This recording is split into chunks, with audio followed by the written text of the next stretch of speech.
In today's video, I'm going to teach you how to empty OneDrive storage.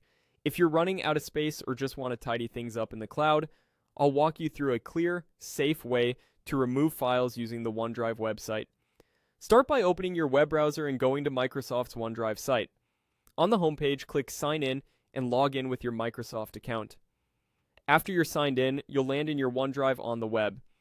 If you see a general Microsoft 365 page, just open OneDrive from the top menu to view your files and folders.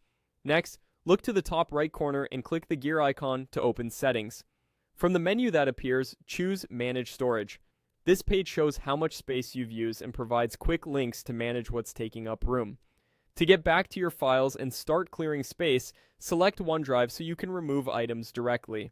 Now choose the files and folders you no longer need. You can select items by hovering over them and checking the box that appears, or use the Select All option if you intend to remove everything in the current view.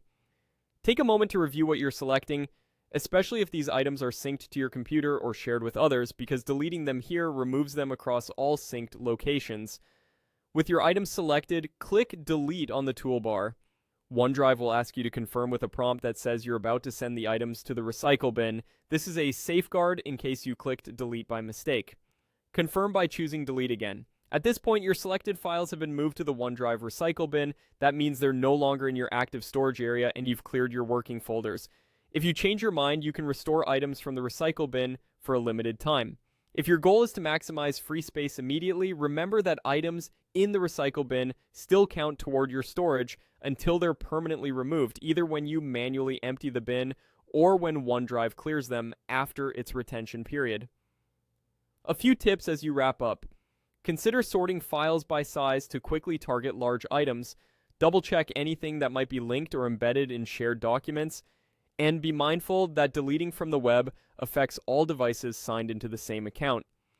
When you're finished, refresh the Manage Storage page to confirm your available space has increased. That's it. Your OneDrive storage is now cleared safely and efficiently.